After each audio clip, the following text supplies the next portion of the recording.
Good afternoon, everybody, or good morning, good evening, good night, wherever you are around the world. This is Chris from SUP Racer. Welcome back to another episode of Paddlecast Quarantine Edition. I'm excited to have Fiona Wylde on the show today, one of the most accomplished athletes in the sport, despite the fact she's only 23 years of age. Fiona, a champion on the water and also just a great ambassador for the sport off the water. Just a great young woman, very mature, always got lots of interesting and insightful things to share. So I was excited to have a chat with Fiona. She's back home in Hood River, Oregon at the moment. I guess, we're all at home at the moment. These are crazy, unprecedented times. And it's interesting to chat with someone like Fiona, who's probably the most traveled professional athlete in the sport right now. She competes all around the world all year long. So it's been a big adjustment for her, this whole pandemic. But it hasn't dampened her spirits. She's excited about the sport as ever and keeping herself busy at home with some new projects. So we talk about all of that and also go back to her early days in the sport, her thoughts on the future of SUP surfing as a competitive sport, which I thought was really interesting, and also just her love affair with foiling and my eager attempts to learn how on earth to foil. It's been a roller coaster ride the past couple of months. But yeah, excited to have Fiona on the show. Just a heads up, this was actually recorded about a week and a half ago now, and a lot of these coronavirus restrictions have changed since then and become tighter, so I don't want you to think that we're being too blasé when we talk about what we're getting up to. But yeah, Fiona Wylde, welcome to the show. Just a heads up, also in a few days we're going to launch a very special project here that I invite you to join, I invite you to support. It's going to be called Club SUP Racer. And it's a way, if you would like to support the creative work that we do here at SUP Racer, because like many people who are, essentially self-employed and in the creative fields, I've lost all my income right now, and I see that as an interesting opportunity.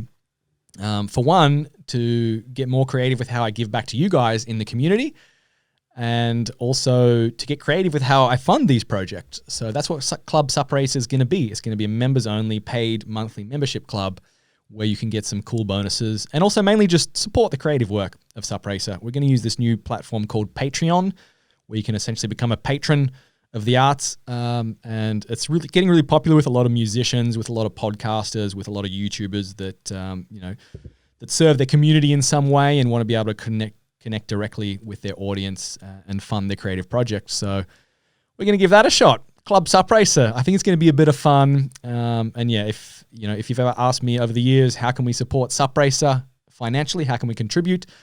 Which I've always taken as a huge compliment, but I've never had an answer for. Now we do have an answer. It's going to be called Club SUP Racer. You can pledge as little as like $1 a week, and it'll help fund SUP Racer because, obviously my income to make SUP Racer a full-time job has been through the events and through the brands, through the board brands and through the SUP events. And essentially neither of those are happening right now. The brands have all, cut back completely on their branding and the events just aren't happening. So we got to get creative. Again, not only how I give you guys value in the community, and hopefully that's through these daily podcasts to keep you entertained and give you your daily dose of SUP goodness, but also creative with how we fund this. So if you want to support SUP Racer creatively, I invite you to join Club SUP Racer starting in a few days' time. If you can't afford it or if you don't want to support it, no hard feelings. I'll not be offended. And all of these podcasts will remain free. They're always going to be free. SUP Racer's not going behind a paywall. It always has been, always will be free, including all of these episodes. But I will bribe you to join Club SUP Racer. There's going to be a few cool members-only benefits. We're going to do some Zoom meetups with some of your favorite paddlers so you can, gather in this intimate little setting and ask them anything you've ever wanted to know. We'll do a monthly sweepstakes, kind of a lottery drawing where you can win some cool prizes, and you're also going to get early access to every one of these Paddlecast episodes so you can be the first ones to hear it. Anyway, you'll hear more about that in a few days' time. For now, let's jump straight into the episode with Fiona Wylde. Welcome to the show, Fiona Wylde, live and direct from Hood River, Oregon. How are you doing over there? You surviving the apocalypse? We're doing pretty good. It's a little bit different and a lot quieter than it normally is, but it's good. Everybody's healthy, and we're just hunkered down, staying at home. So how is this global pandemic impacted you exactly? Give us the rundown of how your life has changed, because obviously the whole world's turned upside down. A lot of people impacted, some in very tragic ways, of course. But as a professional paddler, what would you normally be doing right now? Well, it'd be about 3 weeks away from the start of the Euro Tour, which is 2 months straight of racing through Europe. And so now it would be like full on training, all base training would have been done, and it would have been going into faster interval speed work, getting ready for the race season, which, yeah, I'd have to be ready for in 3 weeks. Were you going to do Carolina this year? We're not in that situation. Were you doing Carolina? Yes. Was that going to be, or are you going to do Tahiti? Was that going to be your first one? Tahiti, I had a little mishap that has tried to change the schedule. But oh, that's right. You've actually, yeah. Come on, lift your hand up. You've had a forced quarantine before this even was a quarantine. So I had a little what bit happened of there? A forced quarantine before that. Doing pretty good, but I broke my thumb, which was a bit of a bummer. I broke that about a couple weeks ago, and it's doing super well, but I haven't been able to paddle for a couple weeks. But I've been able to keep up with all sorts of dry land and running and biking and all that stuff, which has been good. But it also kind of threw a wrench in my plans because right before all of this stuff happened, I had said yes to going to Tahiti. And then literally the next day, I went out and broke my thumb, so I couldn't paddle. So Tahiti was going to be off. And with Carolina Cup, I would have been coming out of the brace about a week and a half before the race. So that was definitely going to be different too. And then that's not too long before Euro Tour. So I pretty much my early season got a little bit mixed up with, breaking my thumb, even though it's silly. It's just such a small little thing. But when you paddle, you use your hands a lot and you really need your thumbs, and you use your thumbs for everything. I'm learning.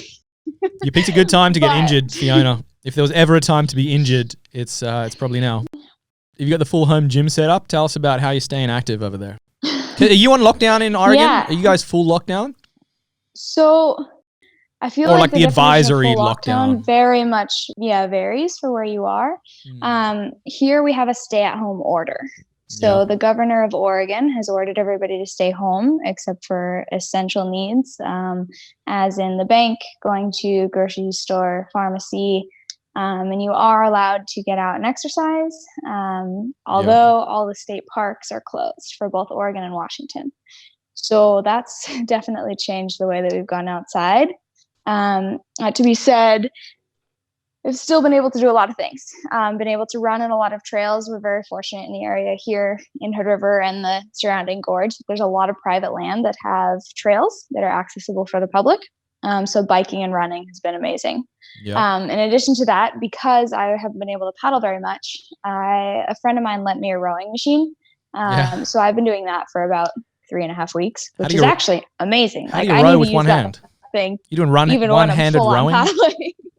So that's been really good. And then just, all the different circuit things that you can have with that. How do you row with one hand? Well, I can kind of put the paddle, or I can put the rower handle right about here, and it just kind of sits on top. And then you can just end up pulling back by this, but you don't actually have to grip the whole handle like that. Yeah, right. So you're staying fit. You're staying in shape for race season, which who knows when this is going to be over. I mean, there's obviously way more important things than sport right now. But do you? What's your gut feeling? Are we going to be having a party at Hood River in August, or is that now kind of too soon? I would love that. I think that would be so much fun. And summer will come around and the wind's going to be blowing. So to be able to go downwinding with all friends from all over the world would be kind of a dream come true after this. Right now, we don't know. I mean, the gorge is in the same situation that any other race is in. I would love to be able to say, yeah, absolutely, we're on 100%, but that would just be naive and just kind of disrespectful to the sport, the town, anybody else involved in all these decisions. So I don't know. I think just like anybody else here in Oregon, here in Hood River, we're taking it day by day, and we're going to have to see. Who knows how long this is going to go on for. And, unfortunately here in the United States, it's just starting to get worse. Yeah. So You're not on that's definitely Italy. putting You're not on Italy or Spain levels yet over there. Like I was talking with Katarina and some of the paddlers over there. yeah. It's full on. Yeah, it's Gade and I, we've been talking since the beginning because I knew that she was in Northern Italy and she was home with her family. So when things started going bad, I wanted to be in touch with her, and it's been amazing to be able to, communicate with her through FaceTime and just WhatsApp messages. It's really been able to keep, honestly, motivation going because we've been talking to each other, and even though her situation has been a lot more restricted from the beginning, just to be able to chat with each other and say like, "Hey, what are you doing today?" Or like, I'm feeling kind of tired. It's like, no, come on, like, let's go outside. Or, even if she can't go outside, like, let's do a workout in the house. And that has been really cool. But, yeah, unfortunately, Italy, Spain, they've just been hit super hard. And now it's happening to the US. The state of New York is getting slammed at the moment. And, from the beginning, we've been a couple weeks behind Europe, and not to have the doomsday approach, but it is going to continue to get worse here. Yeah. No, absolutely. I mean, we're kind of in this for the long haul. I think we were all a little shocked in the beginning. It seemed probably a lot of us were very naive about how serious this was and how long it was going to last. Like our government's coming out now saying don't expect things to go back to normal for 6 months. And that would probably be a good estimate. So it's, the world's being turned upside down, and it's a tragedy. And obviously not just people getting sick, but millions of people losing their jobs, millions of businesses going broke. It's unprecedented for generations, like really since probably the Great War and like World War II, that we've seen such, the world be flipped upside down. But I mean, there's positives in all of this. I mean, I think a lot of people are finding like new creative things to do in this downtime. I know I've been kind of inspired, like just watching what people are doing on YouTube and Instagram, just the different projects they come up with. How is it, how have you felt about this? Yeah, I think, to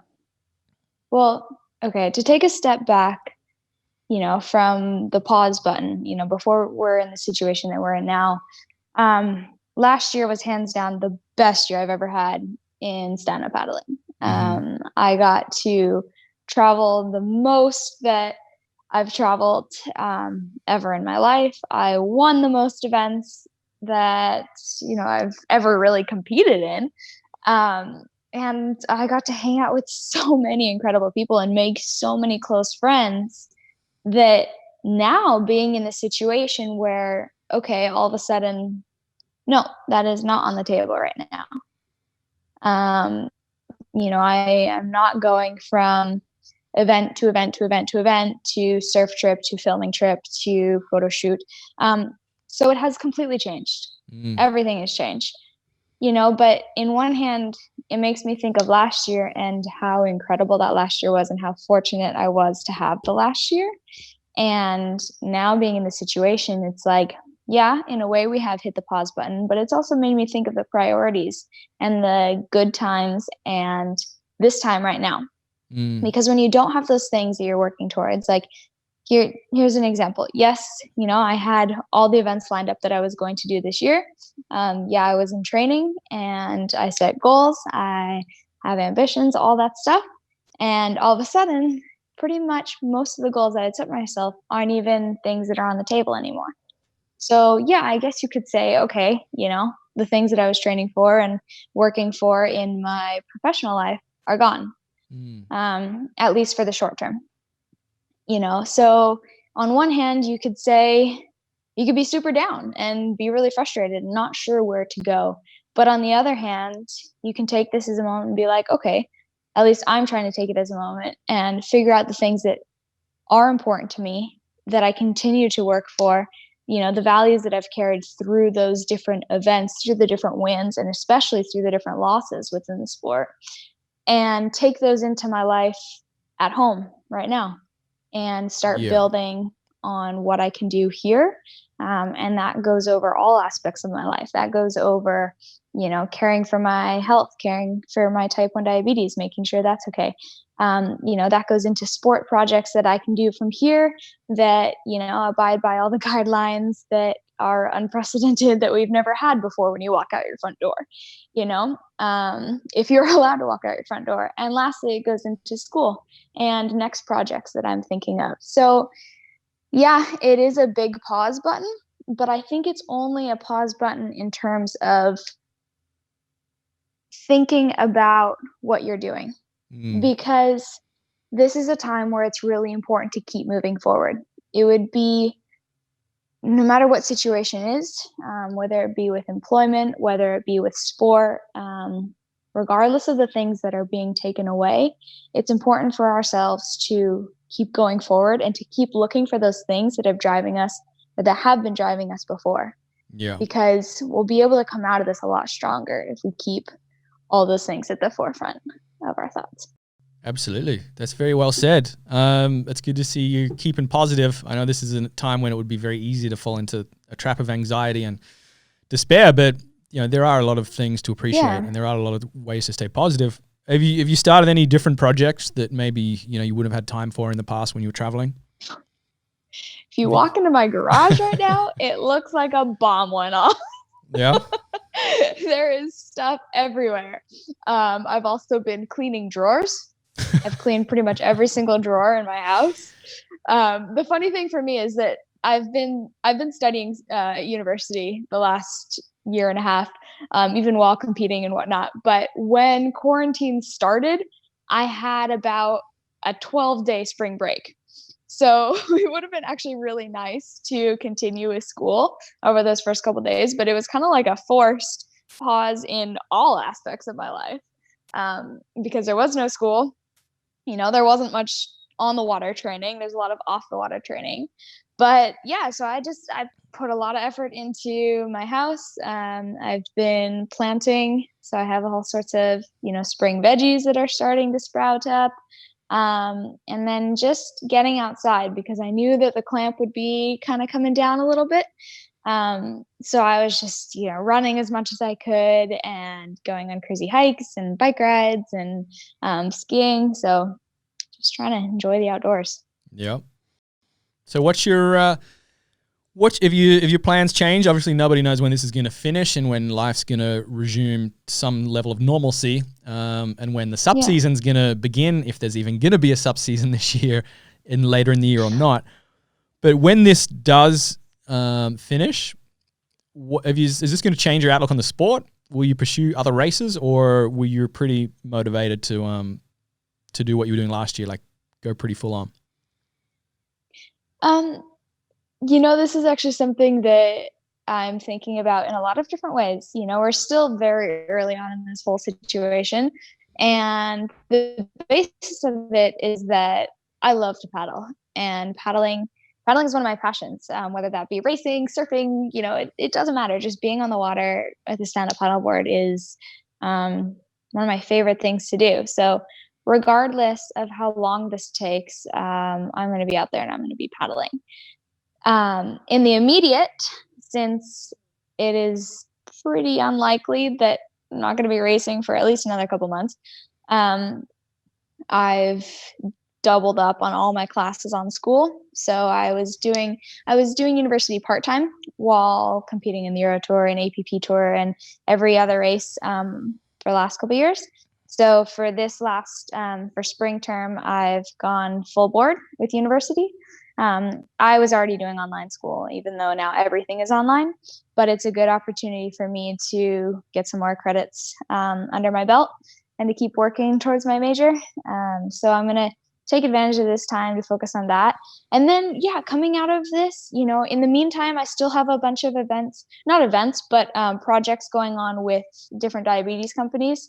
And especially now, this is a really important time to take care of ourselves, to learn about not only hygiene, but also just food and nutrition and how to manage our blood sugars, in healthier ways for those that have type 1 and type 2 diabetes. So keeping those projects going right now is very important.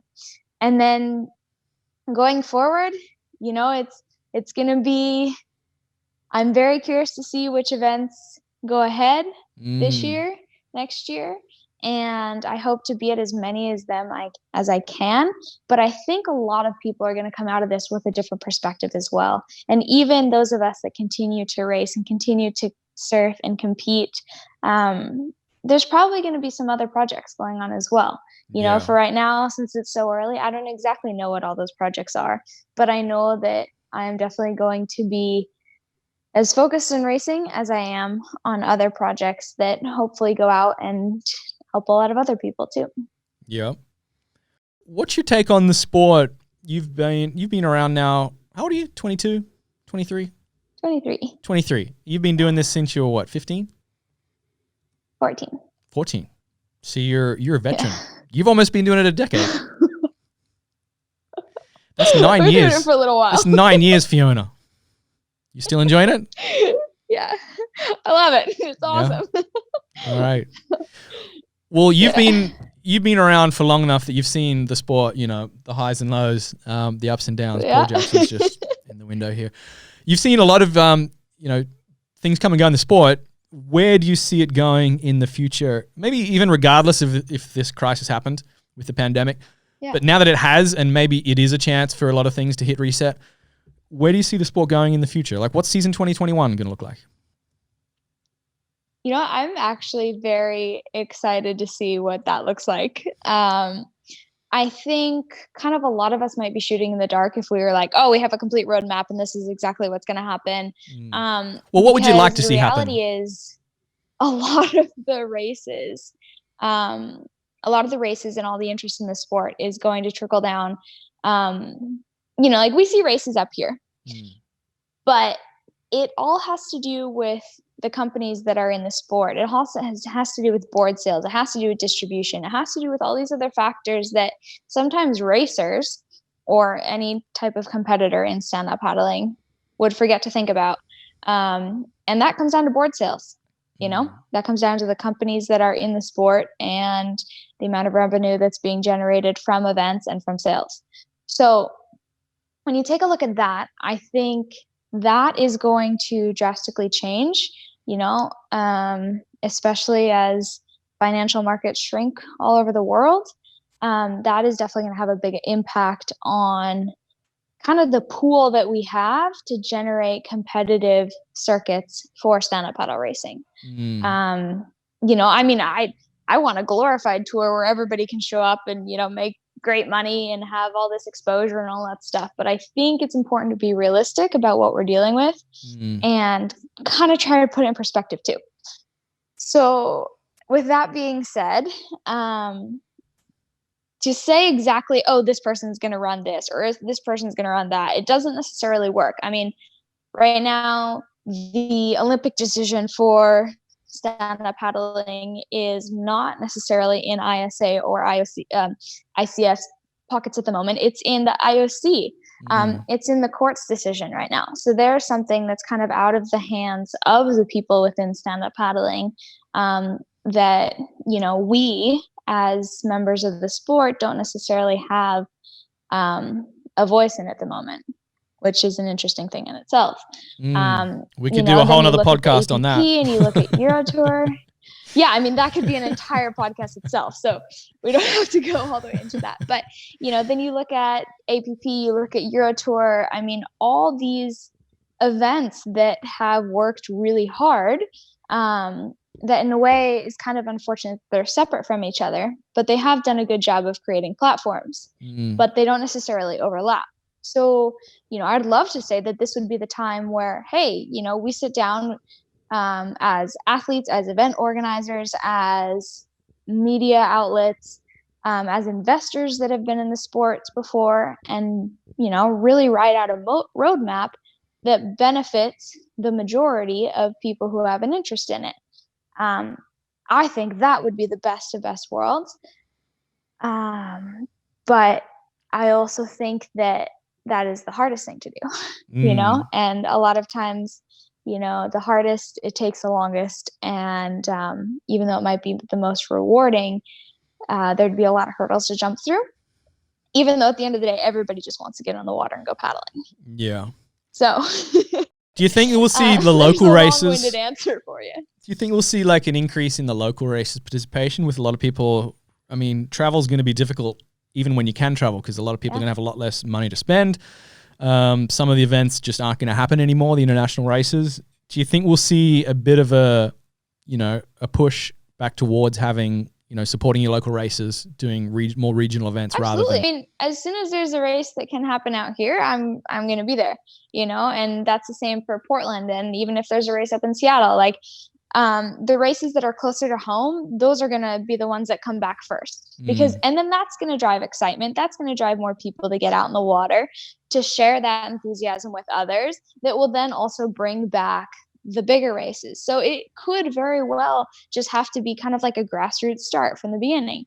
I mean, it's a very interesting thing because stand-up paddling really is not that old of a sport. We're still in the big picture compared to a lot of other sports, a relatively young sport, and we have gotten quite far, I would say. It's easy for everybody to get wrapped up in the politics and forget how few years that we've been a professional sport, and we have professional athletes that live off of the sport. There's media outlets that live off the sport, brand manufacturers. Like there are so many people that actually live from stand-up paddling, and that is impressive. So regardless of whatever politics is going on out there, we need to remember that. And I think when we remember those things, it's easier to kind of scale it back and take a look at, okay, how have we gotten here? Yes, there's been mistakes, but we've also done a lot of things right. And with that, we'll be able to rebuild or regenerate the sport in hopefully a bigger sense. It'll take a while, especially because the whole financial market has changed. Yep. But I think it has a healthy future. Where do you see, because you're probably the most well-rounded, especially on the women's side, but probably in general, now that Kai doesn't race anymore, probably the most well-rounded athlete in the sport. You're a champion racer, a champion surfer, and you do a lot for, outside of competition. You run the, you're involved. You're involved with the junior elite team. You've taken over from the late great, may you rest in peace, Steve I'm the head Gates. coach here for the junior elite team here that Big Winds runs. So in the summer we have anywhere from 20 to 40 kids out in the water to 2 days a week, and then on the weekends too. So you're champion racing, you're champion surfer, you're training the juniors, you do a lot of work with raising awareness about diabetes in sport and all of this. You do a lot. So basically what I'm saying is you've kind of got an expert opinion here. I'm really curious to talk about SUP surfing. I don't want to put you on the spot, but this has been a sport that's racing took off. Racing had a great few years and it's still going pretty good. Like racing relatively is strong. Surfing's kind of always struggled, and especially when the money kind of started leaving the sport a few years ago, it really struggled. I'm curious, where do you see the future? Is that a competitive sport in the future? Yeah, racing is one of those things that we say is easier to market because you can go and you can race anywhere. You can race upwind, downwind, on a lake, in a canal, in a city, in the ocean, point A to point B, it doesn't matter. You can put a stand-up paddle race in a puddle and race. Surfing also has, in a way, a bit more logistics because you need certain locations, you need consistent surf, all these things. And we have seen through the duration of stand-up paddling history that surfing kind of has come and gone a little bit. But I think it's really important to remember how much stand-up paddle racing came out of stand-up paddle surfing. We pretty much started racing with surf events because there would be a surf event going on, and then you would all, put your surfboards up on the beach and grab your race board, and we'd be doing, sprints in and out through the waves. And it was a blast. It was super fun. And there was a lot more, uniformity, I'd say, between the surfers and the racers because we were all at the same events. And that's why I compete in both, because I would go to an event and, there'd be a surf contest and be like, oh, that looks fun. I want to do that. At the beginning, I sucked. But I learned to surf and I learned to compete and eventually learned to win. But and then, would race as well. But I think that surfing surfing is cool because of the creativity side that comes with it. Racing, you have to put your head down and you have to grind. Yeah. Surfing, to be a good surfer, you have to be creative and you have to approach every situation differently. So I think if you can take that mindset and put that into surfing, then you're going to be okay. The other part about it is it does come down to the tours a bit. The APP has been trying really hard to push surfing because surfing is what they started with. So I think it would be very hard for them to not run stand-up paddle surf events. It would be great to see more. They have done a good job selecting locations, but it would be amazing to have more of a full tour. I mean, with the races, last year I competed in 19 races all over the world, and I competed in 4 surf contests. So as somebody who is a stand-up paddle surfer, that makes it a lot harder to have a living off of that and, to build a career.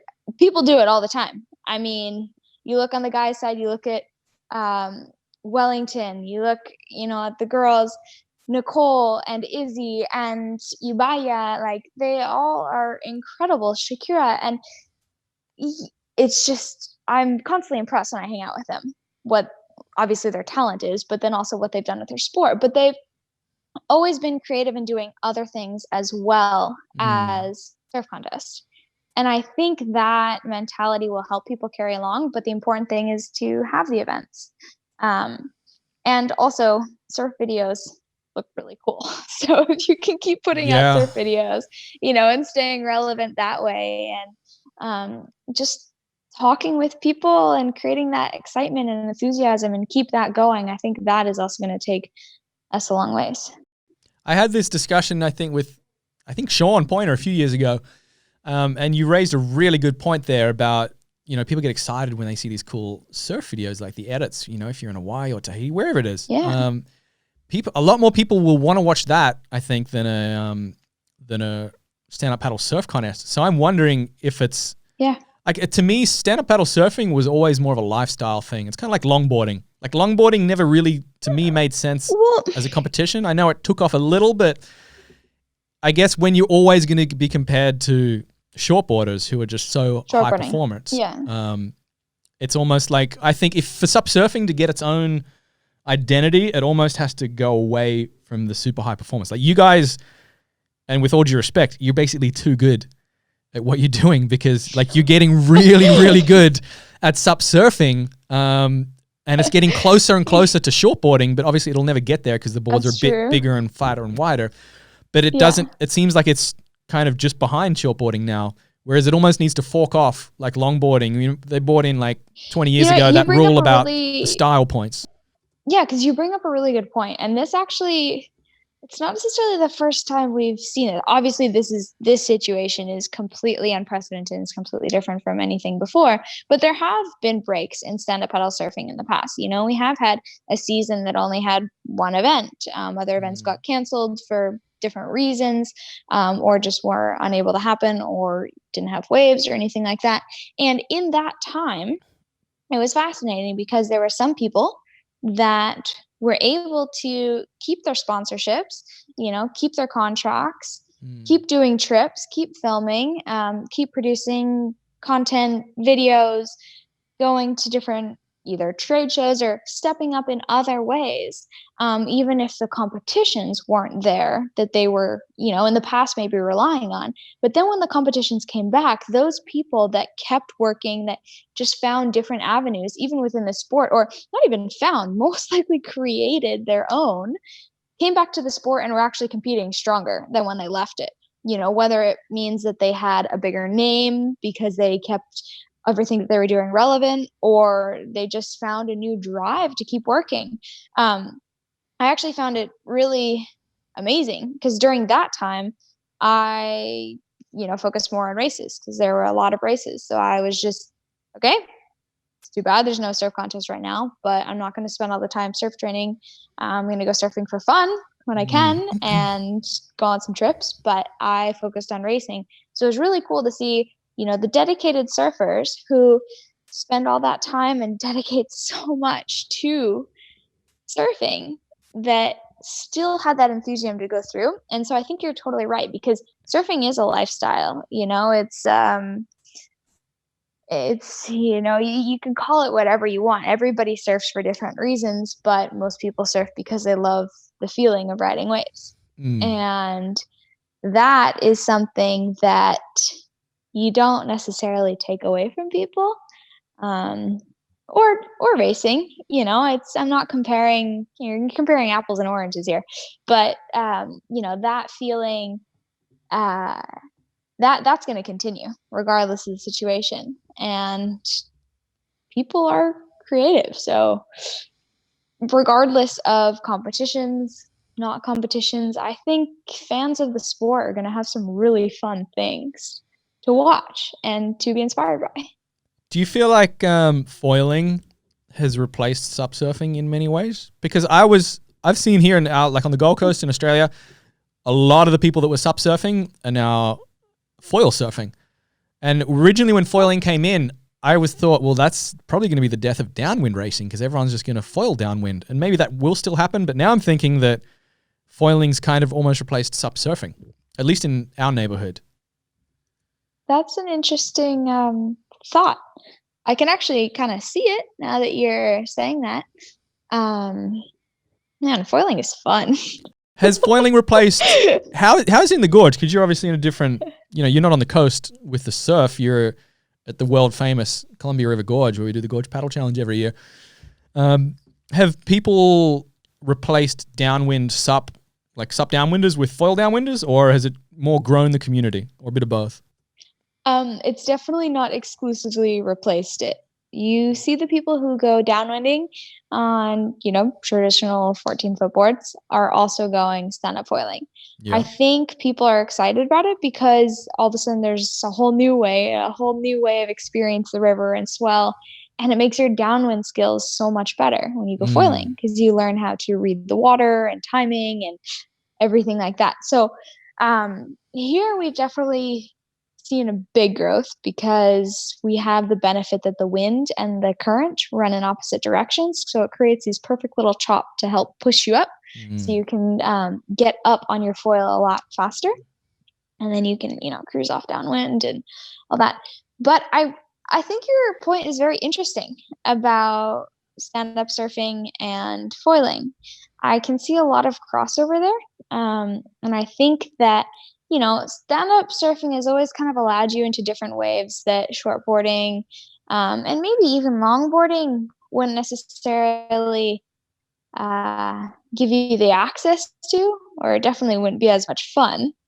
But foiling kind of takes that thing to the whole next level because there's waves that might not even be that much fun stand-up paddling, or you might not even be able to catch it. But with a foil, you can. So I think it just kind of opens up the whole range of opportunity when it comes to surfing. And then on the downwinding side, it's a new challenge. And you can go really fast and you can go really far. So for maybe somebody who paddling 7 miles, that was a long day. Foiling might be a little bit easier, if you're able to have the, skills to get up and learn how to ride swells, because you end up going a lot faster once you're up and flying. Have you been doing much? I've seen you've been doing in your family's kind of holiday home down there in Mexico, down in Baja, is it? You've been doing foil downwinders with your dad, McRae, who's a bit of a legend. He's killing it on the foil. I had to learn quickly to keep up with him, otherwise he's gonna kick my ass. How's your foil downwinding going? Because I know we've been trying it here. I've been jumping out with Angie and Jacko from One, and I've been doing it a few months now, so I kind of got the wave part of it down because I grew up surfing. Yeah. After that, I got way too much confidence, and I was like, hell yeah, let's go do a downwinder. I'm ready. And the first downwinder was the most miserable experience of my life. I think I paddled about 6 kilometers on a 6-foot board. Imagine trying to do like a race on a 6-foot race board with a giant fin dragging beneath you. That's what I did. It was brutal. Oh, I don't have to imagine. I have done 1 or 2 of those. Oh yeah? So even you had to go through that apprenticeship? Yeah, I think that's just kind of like a rite of passage. You have to struggle with, it feels like a massive anchor pulling you down on a tiny little board before you learn how to give up. But contrary to you, I learned how to stand up foil in the surf second. Oh, so really? I first learned how to downwind foil, which definitely makes it easier and harder at the same time, because it's harder to get up when you're downwinding because your timing has to be a lot better and you just have to, I don't know, you just have to push hard to get up. Yeah. But then once I was up, it was super cruisy and it was awesome, and connecting downwind bumps wasn't that hard. So in Baja, we have this run. We were doing this run that's 21 kilometers. And so it's like from one point on the bay to down at the bottom. Basically, you go from a point to the bottom of the bay, but instead of just going straight down to the bottom, we angle out. So we're actually quartering the wind a little bit the whole way out. And it was crazy. Like the first time we did it, it took us a little while. By the end, it was like around an hour, maybe a little less even. Is just amazing. And you're 7-8 kilometers out to sea, and you're crossing the bay, and it's just beautiful. But then I went stand up surfing and I learned how much float the foils have when you go stand up surfing, because all of a sudden that wave comes from behind you and lifts you up. And like the first 10 waves, I think I just like went shooting straight out of the water. You did the rocket ship. Know how to like just launch. Keep the foil down. There was just way too much lift off the front wing. So, yeah. What wing are you using? Always learning. What wing are you on these days? I've been using the new Starboard Wings. Oh. They're amazing. It totally changed. The last wing that I had was a prototype from a different brand, and it wasn't bad. It was just 2 years old, and in foiling that's like a couple centuries. So this arms race in foiling has been incredible. It's exciting, but it's also, we're at the point now, like the Molokai race, for example, it's basically just what gear you're on. Yeah, that's true. I mean, it's tricky because things are changing so quickly, and everything is getting so much faster, and it's hard to keep up with the newest stuff, because by the time you finish designing something, the next brand has come out with something that's just a little faster. And so it's been really interesting. And the cool part about it, though, is how you can quickly go from one thing to another and learn from each foil as it goes. So that's why the new Starboard one has felt so good, because in a way you can almost feel all the generations before it that have made it to what it is. Yeah. Have you got any videos on Instagram of downwind foiling? There's a cool shot here of you and your dad down in Mexico. This one. No, not that one. That was heading out, here we go. The one just on the other side of Sharky. You can see what I'm looking at, right? This is just groundbreaking ESPN technology here. Yeah, Chris Parker special.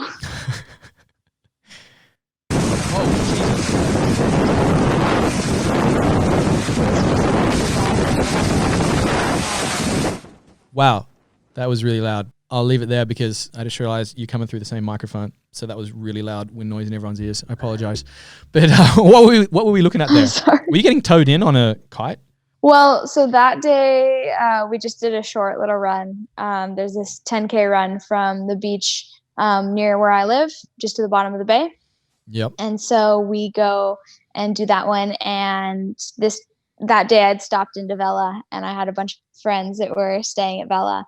And so I was like, hey guys, we're doing a downwinder. If anybody wants to kite down, my mom's going to drive us back. So a couple friends came and joined us. And then we were just playing around at the bottom of the bay because there's some little onshore waves. And instead of paddling back upwind, dragging my foil, Eric just threw me his a line that he had tied onto his harness. And so I got to ride upwind, which is pretty fun.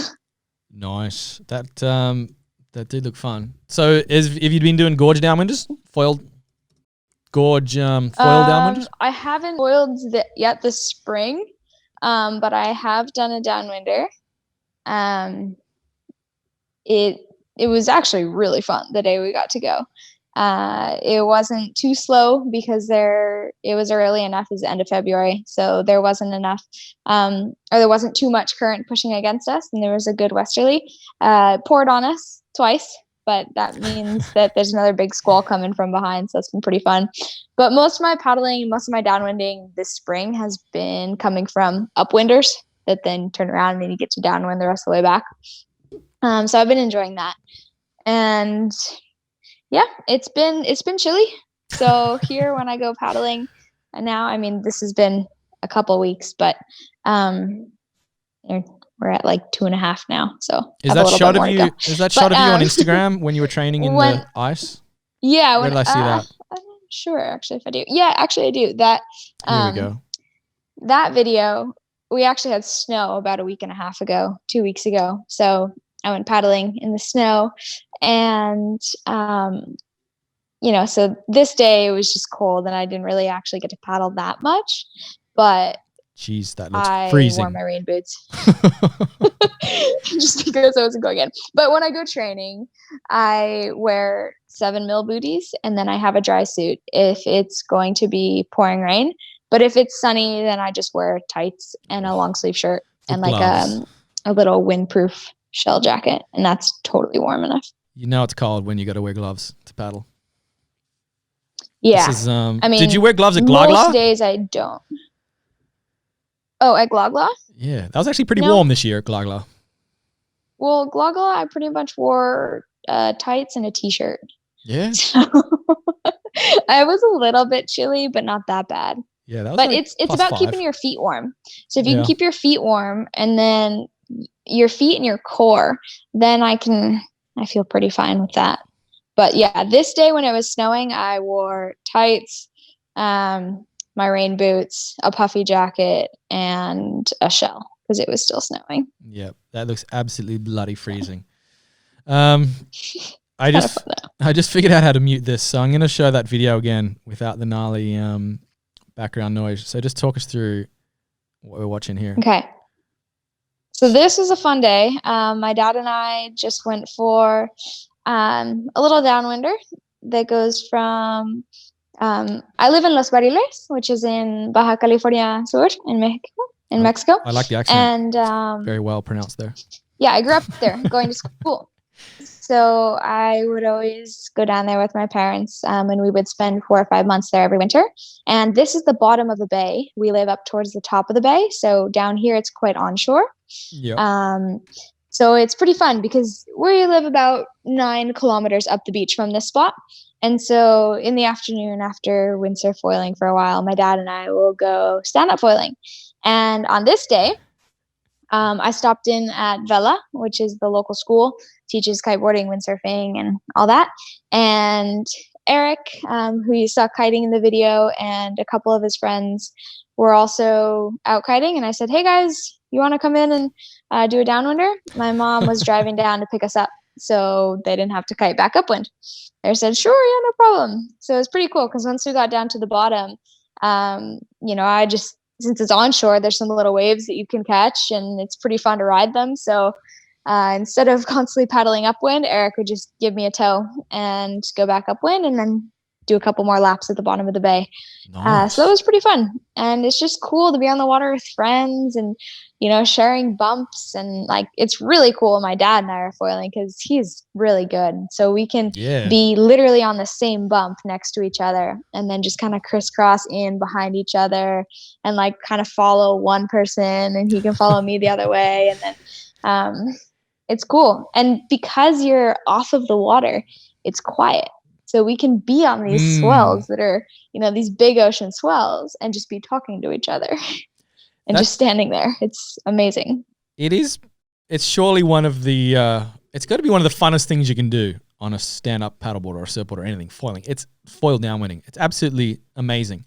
But it can also really be cool. The most absolutely miserable thing, as I was saying earlier. It's like this little, this much difference is the difference between like the best day on the water and the worst.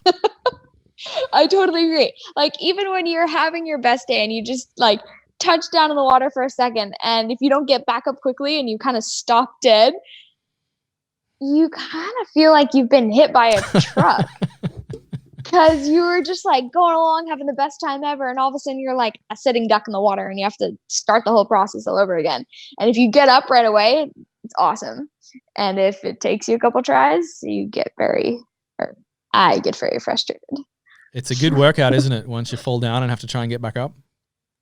That is definitely true. I think that's my thing. I've got to work on my fitness a little bit better before.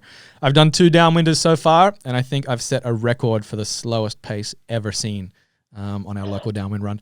I kid you not, at the 12 Towers, we did the foil master. It was like the biggest foil gathering ever in Australia. We had like 20 foils out there, and we just finished the live stream. I was all excited. I was like, screw it, this is going to be my first downwind foil run. So I jump out there. I'm with Jacko, Bo O'Brien, James Casey, Jimmy, who's just like a ninja on the foil board. I was like, all right, I'll just sit here and I'll just watch how they go. Like, so I just watched them disappear, and I could only watch them for like 10 seconds because they disappeared so fast. I was like, all right, seems easy enough. So I just try to get up, and I got up straight away, and I was like, all right, this is on. Like, I'm following them all the way. They were doing like this 22-kilometer run or something. 10 seconds later, bam, like I'm down. And it took me 10 minutes to get up again. And I think that was the second and only time I got up. And again, it was like 10 seconds. As soon as the bump died, I was like, where's the next bump? All right, you're down. Yeah. And I kid you not, James Casey finished this 20-kilometer run faster than I limped in at the 5K mark and retired. So that puts into perspective just how slow you go when the foil's not moving. But, you definitely go slow. You know, also, it's really important to avoid sea life. That will really slow you down. We actually passed. I passed a shark during this downwinder, like halfway when I'd basically given up and said I'm spent. I don't have the energy to get up again, and I know I'm not going to stay up. So I was just limping home, and I paddled past this. I don't know what kind of shark it was, but it was at least 6 or 8 foot long, and he was just chilling in the sun. It was a nice warm day on the surface, and it was from like a couple of meters away. And then I was like, shit, I got to get flying again. So I started trying to get up and moving just in case he got hungry. Oh, yeah. So then you woke the thing up. Yeah. And you're like splashing, floundering around. Yeah. And I still didn't get it going. Great idea. It was just the worst of both worlds then. But no, it's actually a good goal. We're stuck in, we're fortunate here. We're not in like full, like we haven't been told that we can't go outside. Guys go surfing? Or we can. It's getting to that point now where it's almost like you're thinking maybe I shouldn't be doing this, even though I'm still allowed to be, because the beaches are still really crowded here. And like I was down there yesterday, like all the kids are out of school, everyone's obviously off work, so people are just going to the beach. And I went down there for a foil surf yesterday, and it was super fun waves. But I was like, there's like 150 people on my little local beach here. We're just begging for a lockdown. So I think we're getting pretty close to it. But hopefully we can maybe still be allowed to go out if we're smart about it. You know, we're just going out by ourselves for a foil downwind or something. That'd be cool because we've got a lot of time on our hands the next who knows how many months. I'm not. I would be in Tahiti right now, and then I'd be on the road for 6 months straight after that. That's probably not going to happen at all. So my goal now is I'm going to damn well get this downwind foil. Downwind. Yeah, that's my mission. Yeah, it's my quarantine mission. No, I have 2 weeks left in this, and then I'm going to be on the water. Well, actually, I say that, but all the entrances to the water and the port, all the access points are closed. So I either have to get creative, but that just doesn't really work because, when it's closed, it's closed. Mm. So what's your, if you're forced off the water, let's just in case it happens for a month or two and you can't go on the water at all, are you going to find a new hobby? Connor said he started playing Fortnite. Casper's been gardening in Denmark. What's the one hobby that you've always, cross stitching, maybe a bit of sewing? I can see you doing that in front of that fireplace there. Looks cozy. I mean, my mom sewed for a living. That's what she does. So sewing wouldn't be too far out of the question because she has huge industrial grade machines. But I have a feeling it's yeah, I mean, there's a lot of home projects, but the thing that I'm really fortunate about is I have school. So I have a Mm. full plate now of, college courses that I'm working on. So that'll be good. That'll keep me busy, keep me focused on that. I have planted a garden, like I said, clean the whole house. And then I think just a lot of planning for the future. It is, Mm. as hard of a time it is the time to think about, okay, what I want to do, what I want to do here, what I want to do, when travel bans lift and I can, go back out and reconnect with friends and colleagues and sponsors from all over the world. And yeah, it's I mean, right now as it is, we got to go out on a boat a couple days ago out of the marina because the marina is a waterway, so we can still go out to the marina. So as soon as I can go paddling, hoping that the marina is still open, I could be able to go from there. But any of the other points of entry are pretty much locked down. And like it's hard. You don't want to go out there. I'm sure you guys, I don't know if you're running into this, but here a big part of the problem is that um, healthcare providers are very concerned that, people are going to go out, recreate, go mountain biking, go running, go skiing, go in the backcountry, have a problem and need medical help or, Mm. A rescue. And when so many medical providers are already overwhelmed, busy, working long hours, for people who are really sick, they, I mean, they don't want to be in the position to have to take people out of that care Yeah. scenario and then respond to an emergency that could have been preventable. So in that It would case, be a selfish time to break your leg right now.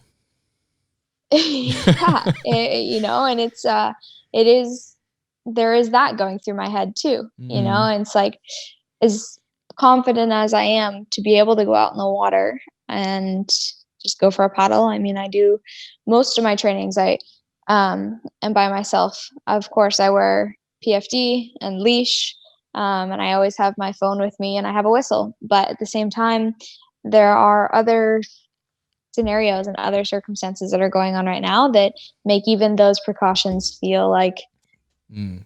yeah, I feel like I should respect the people that are spending a lot of time saving a lot of lives right now. And I don't Yeah. want to be a bigger part of that problem.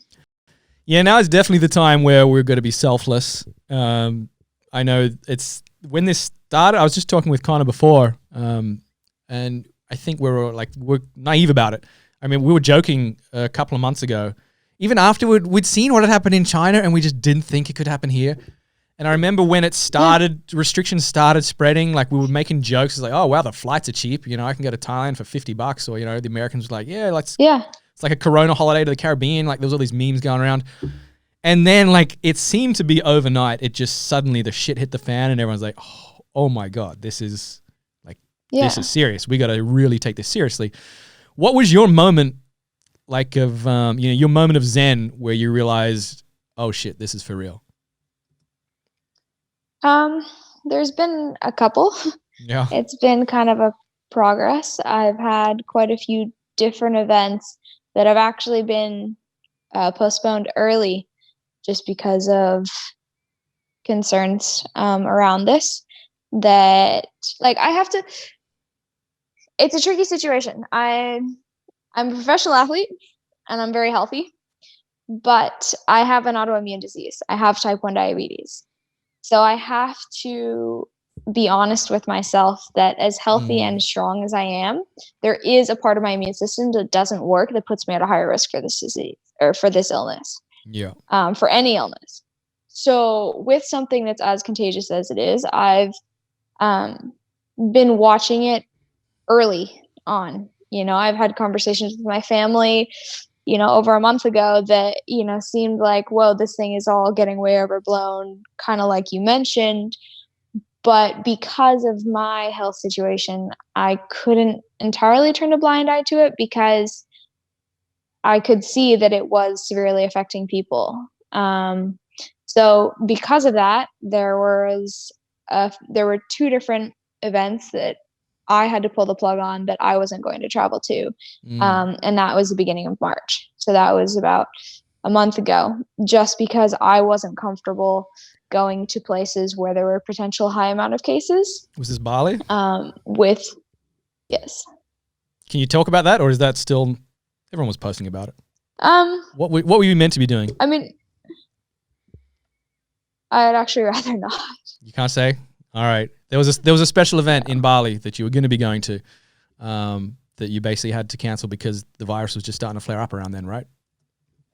Yeah, it was.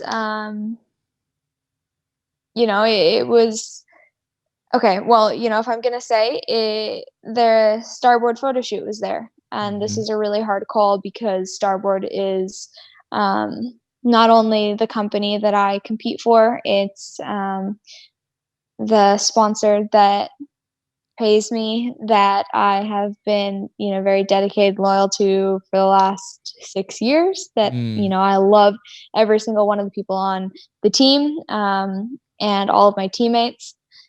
And everybody was coming from different places, and I didn't want to be the person that said, no, I can't do this, or, hey, you guys, we shouldn't do this. But at the same time, I had to think that, okay, what is my risk going to this?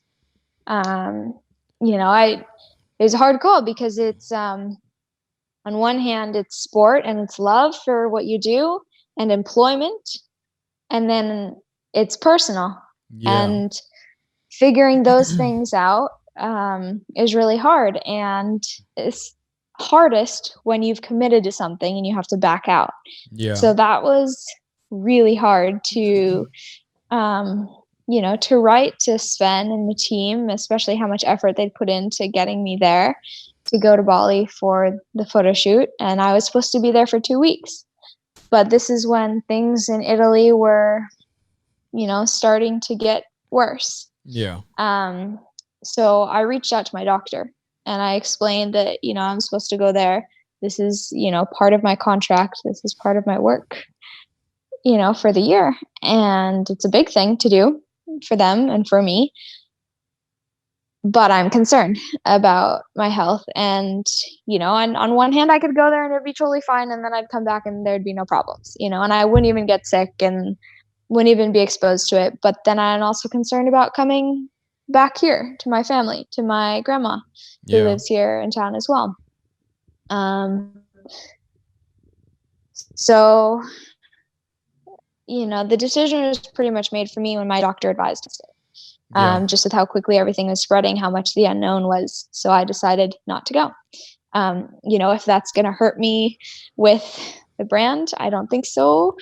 I'm pretty sure this is the one time that they'll understand you not being at a photo shoot. Yeah. I mean, it was the right call because Trevor, our good friend Trevor, was there. He couldn't get back to Thailand. Like while he was in Bali, the restrictions for Thailand had changed. And he couldn't, he was denied boarding on his flight from Bali back to Thailand. He works at Starboard HQ. He had to then, his only choice was to fly back to Australia. And then those restrictions had also changed. So when he landed, he was mandatory 14-day lockdown, which he's actually still in. He's losing his mind, he said. So basically, long story short, I think you made a good call.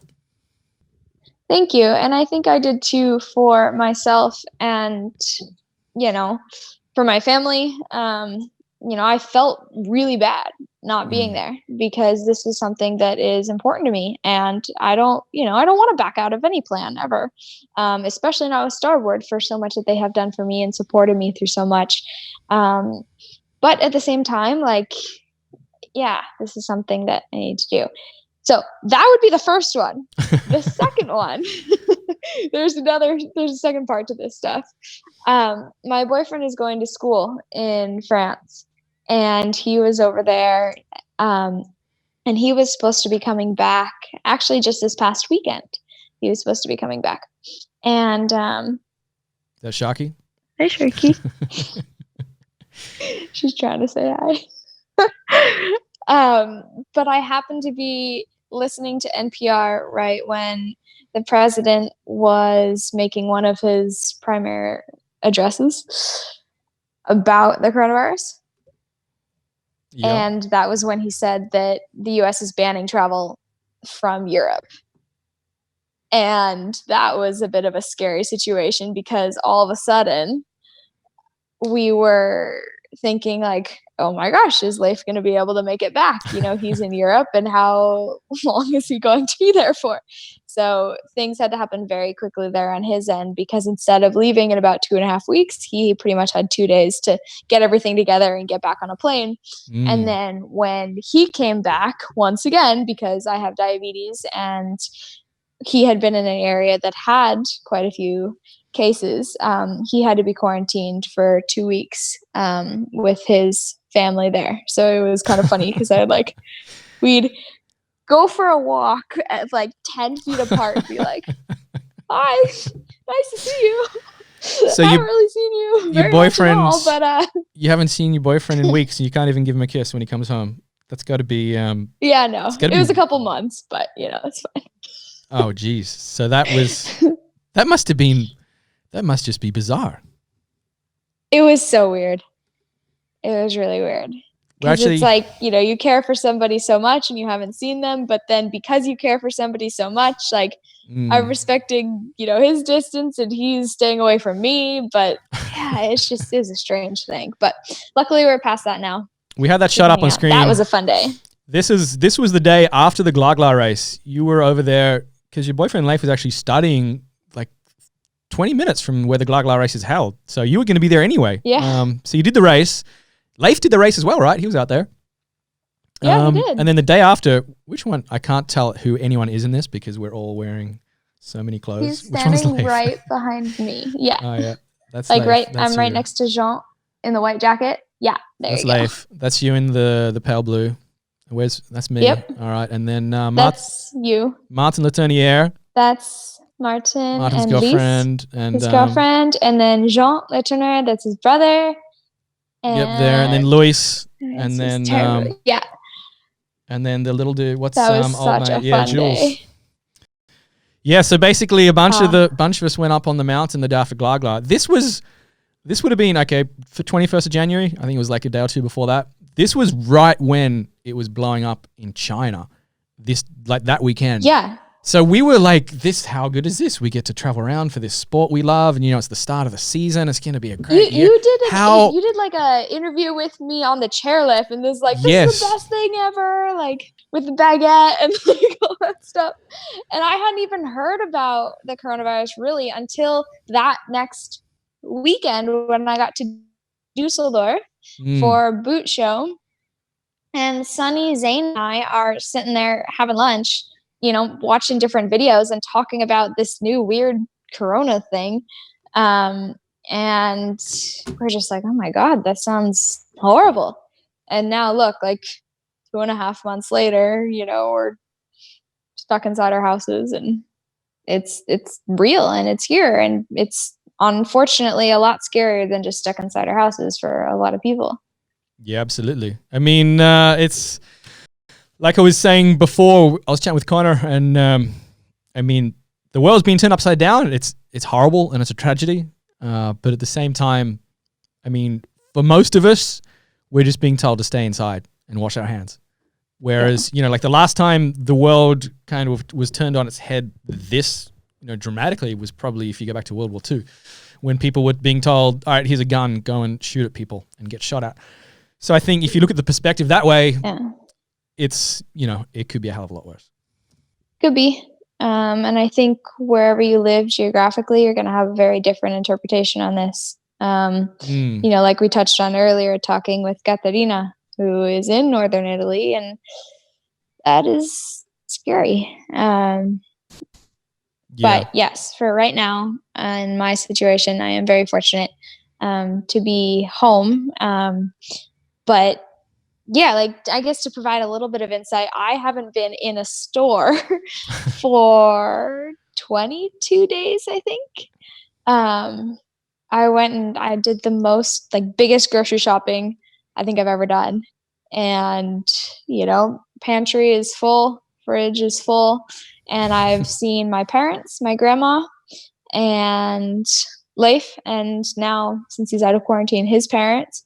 And that's it. you know? So it's different. It's really different. I actually just found that that video we did. I still never posted it. Maybe we should do the world premiere here. This was the first run of Fiona on Paddlecast. Oh gosh. I haven't even looked at this, let alone edited it, so I don't know what we say. Yeah. This isn't live. It's okay. I can edit this later. Just give us a little insight into where the bloody hell we are right now and how you ended up here. We are skiing. That's where we are. We're in Le Grand Bonnard in France in January. We raced stand-up paddleboards yesterday, and today we've been cruising around racing on skis, which has been pretty awesome, and just doing all sorts of stuff, like going down here and going everywhere. I think we're here because the Glogla race brought us here. It's a pretty good life being a professional paddler, isn't it? You know, There could be worse jobs. somehow I got pretty lucky. A little scratch in my head trying to still figure out how I ended up here, but yeah, pretty freaking awesome. Do you paddle to ski or do you ski to paddle? Well, after this trip, I feel like I should be careful with my answer. Does Starboard sell skis? Actually, look at my skis. Look at the red nose, Hey. and then the blue board or the blue body. Like, That's I'm the Alpine All-Star right there. it's what I'm all about, you know? Can you just grab the baguette microphone for a second? I can't feel my fingers. Le petit baguette microphone. Oh no! I get microphone down, but we got it back. Alright. So when you're kicking up in Hood River, do you expect you to be on the mountains of France as more or less part of your job? Definitely not. I didn't really expect mountains necessarily to be woven into what I do as a job, and it's pretty cool to be able to just go have a day and just have a lot of fun with all the friends and cruise around. And I definitely did not expect to be in France as much as I get to be because of stand-up paddling. So It's pretty cool, isn't it? How was it yesterday? 630 odd people on that start line. That looked pretty epic from the shore. How was it shoulder to shoulder with everyone out there? it was pretty cool. I honestly had no idea where anybody was that I was racing against on the start line, and I was so impressed that it happened so quickly, but then also kind of like, things are happening so quickly that I had no time to plan, figure out what the start sequence was, any of that stuff. So it's just kind of like, okay, we go, and on y va. Yeah, we went. How was it just looking at those mountains on the lake? It's a pretty cool spot for a race. It's amazing. I actually remembered to look up once during the race, so that was good. It was when we were crossing the lake, going back, and you could just see the peaks and everything there. And yesterday there was a new snow on that, and I was like, okay, yeah, this is pretty cool. Grind. Is there anything bad about being a professional stand-up paddler? No, I really can't think of it. I mean, the people here are pretty freaking fun, really cool. You get to go to amazing places. You get to do fun stuff like this every now and then, and yeah, I love my life as a stand-up paddler. All right, well, thanks for having a chat in the chairlift. We might see if we can continue this at the bottom, but we're about to get the top, and I don't want to fall off like I did before and cook it. So thanks for joining us, Fiona Wylde, world's biggest podcast. Woohoo! Short and sweet, so I like it. Alrighty. That was the world's shortest podcast. Actually. That turned out all right. Continuing off what I said on there, I would say that everything is still true. To be a stand-up paddler, to be in the position that I am right now, it is really cool, and I'm really fortunate to be here. So the places that stand-up paddling has taken me, the friends that I've been able to meet, of course I look forward to the days again and the special days like that. And I look forward to being back on the water. But regardless of where the situation is I am and I'll always be thankful for stand-up paddling and my sponsors and friends and opportunities that I've had because of the sport. You've been a champion on the water, and I must say, a bit of a champion off the water. We've spent a lot of time traveling the world together, talking about the sport, its highs and lows, and throughout it all, I've got to say, Fiona, you've been an amazing ambassador for stand-up paddling and for everything else you do. So thank you for everything you're doing, and I'm looking forward to seeing you, fingers crossed, Hood River in August. That'd be a hell of a way to have the post-virus party. But whenever we do see you, that we're looking forward to it. So Well, thank you very much. I really appreciate your kind compliments and for taking the time to chat about our amazing sport. So I also look forward to getting back on the water, and yeah, we're gonna have some fun, regardless of how it's dealt out. exactly. That's the spirit. All right, folks, we're going to leave it there. Fiona Wylde, thank you very much. We'll chat again soon for some more Paddlecast quarantine editions. Cheers. Sweet.